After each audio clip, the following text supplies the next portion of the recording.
Hi guys, and you're watching The Walking Logic. So in this video, I'm gonna convince you to become the villain. And you must be like, what do you want from us now? Become the villain and kill and hurt innocent people? No, not trying to do that here. But if you do the things that I'm telling you to in this video, you will become a villain in a lot of people's lives and in their minds. A lot of people will villainize you as someone who's bad.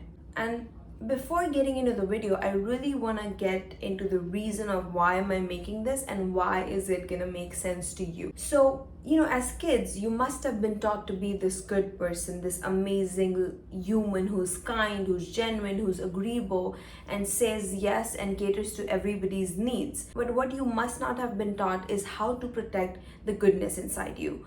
Because it's really important, because a lot of people know how to be good, but they really don't know how to maintain that, and then they blame that why does that happen to them always. It's because you don't know how to maintain a balance between your good and your bad side. Because if you don't know how to balance both of these, you will become someone, or you will mold according to the world, and you will become inauthentic to yourself and finally lose peace from your life. That's why this video is very important for you. Point number one is become the villain by not giving people what they want. For example, I had this friend in my life and she used to always crib about life, and I used to try to be supportive for her and be there for her so that someday she can actually be better. But this kind of thing just was a loop, and we never got over it. She never got over it. She used to just crib about life and wanted to be like that for the rest of her life. And one day I just realized that, everybody has problems, and there are people who are trying to do their best even in the worst situations, and there's this person who just want to crib about her life and want to give that only complaining energy back to me. And I just realized that my energy is going to waste. She was not asking me anything, but I was willingly just wasting my energy here. So this is one situation, and the other situation is when you give your good energy, the other person becomes amazing.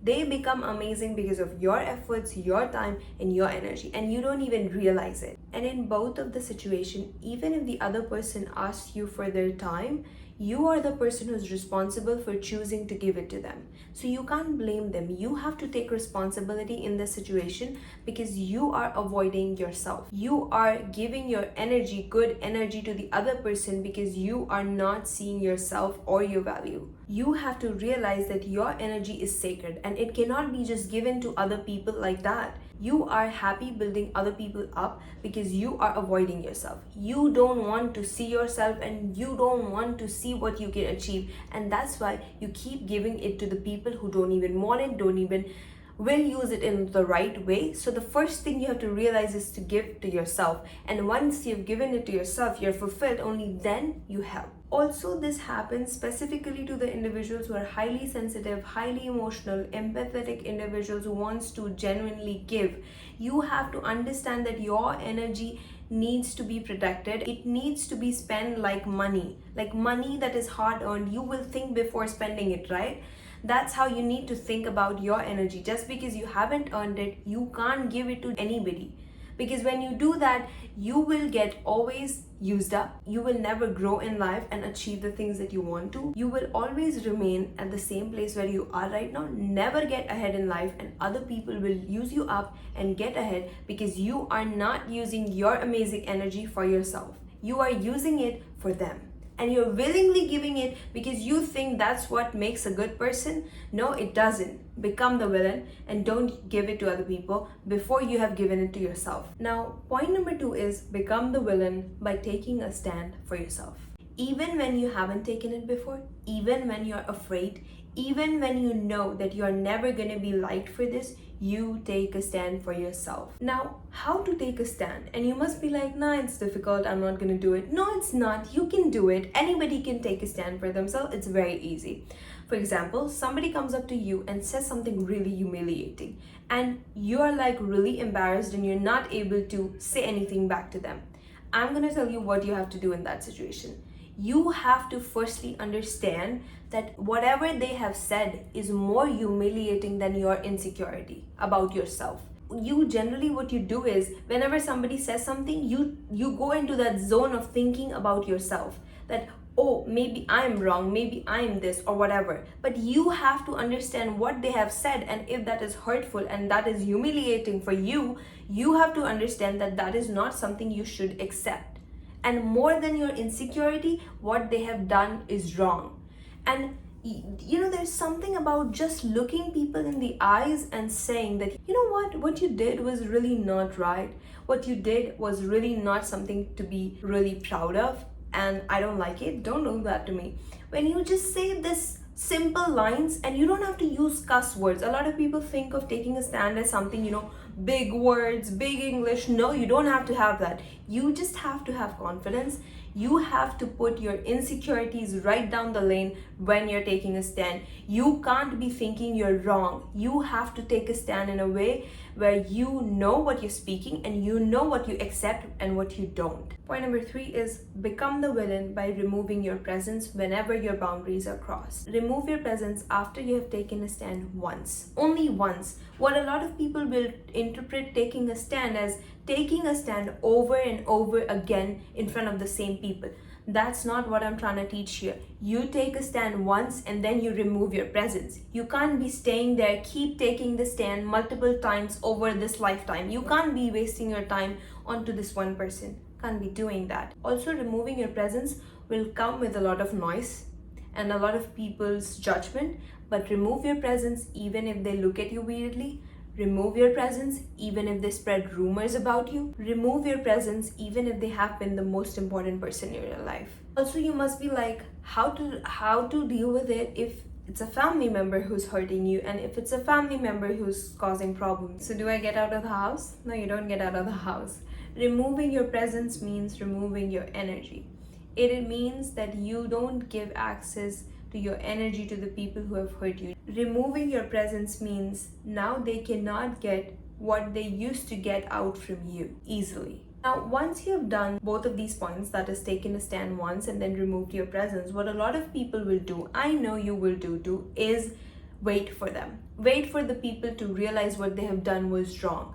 It is very likely these people will never realize what they have done and move on with their lives with their ego satisfied, and that's why you have to detach. How to detach? You have to understand whatever you did was for yourself. When you do these things, you trust yourself. Your body will trust you. It will not wait for somebody else to come and save you from someone. It will always trust you and give you confidence, because you do take a stand for yourself and you show to your body that you do not tolerate any form of disrespect. Number 4 is be the villain by choosing yourself even when people teach you to choose others. We are constantly conditioned in a way where we are taught to choose others so that others can control us and we are behaving according to them. But I convince you here to be the villain and choose yourself. For example, you want to do a course and your family is disapproving of it. Maybe, for example, let's take example, is disapproving because of the money. Now you have two options. Either you blame your family all your life that you are the reason why I couldn't do it, or you have the other option of maybe using a little bit of brain, maybe a little bit of time management, and start earning maybe a little bit of money and earn for it and then go get a course. And that way you will become the villain because you are doing your own thing, but you live a life that is happy. So become the villain and choose your happiness. The next point is discernment. A lot of people pray to God like, I've been such a good person, I'm so good, I've been doing good things. Why do I get used by many people? Why am I getting treated this way? And people treat me like I'm nothing. Is because you don't have discernment. You are not looking at the world through the glass of discernment. Now, what is discernment? Discernment is the capacity to recognize the good and bad in people. It's very important because you have to understand not everybody in this world moves with the same morals, moves with the same integrity as you, moves with the same kindness. Not everybody goes out in the world thinking, oh, I'm gonna do something good today. No, they don't work like that. So when you understand that you are good and that is great, but you understand that not everybody is like that and I am open to that and I know how to manage that, that is only when you know how to live life. For example, there is this person who goes to the temple or the worship place every day, and they are like really recognized in the society for their religious work, for their charity work or anything like that. But the moment they're off the tempo or their charity work, they start disrespecting people, whoever is under them. And imagine respecting a person like that. So when you have discernment, you won't respect people like that. You will know that they do have a good side which worships God, gives in the charity, is amazing. But you will understand that outside of that, they have no godly qualities. That's how you differentiate and not get used. Now, the next point is become the villain by not becoming the good person.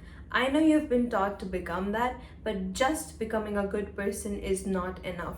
Become the person who has kindness but is yet firm. Become a person who is polite but is not to be messed with. Become a person who is loving but cannot be manipulated. You can't choose black or white in a world which is gray. You have to also become gray. Now, the next point is optional. You don't have to do this necessarily, but if you have the time and capacity, you can always do this. And this point is become the villain by asking questions. So whenever somebody, for example, is trying to force an opinion on you, giving such bigger perspective, but you know it's illogical and it doesn't make sense, keep asking them logical questions. Keep asking them. Keep asking them that. And you will realize that they will be dumbfounded once or twice, and then they will realize that no, this person has some logic and I need to think what I'm saying in front of them. And they will be dumbfounded and won't just come with you with anything. And you will be saved your time, your energy, and your mind from these kind of people. The last and the most important point. If you think like this, that the world is full of cheaters, scammers, people who are bad, etc., etc., okay, it is like that. But what do you want? To just think like that and never actually reach your potential? Use this reason as an excuse to never reach or achieve your potential? To just think negatively and crib about the world? To become biased, unfair, and treat innocent people badly? Or do you want to become someone who knows the world, understands the world, is intelligent, but chooses kindness, chooses fairness, chooses unbiasedness? Both the paths are equally difficult, but what do you choose? Because the second path will help you sleep peacefully every day at night. So think before you choose. Bye guys, I hope today's video helped you in a lot of ways. And if you liked it, like, share and subscribe and comment. And keep coming back for more.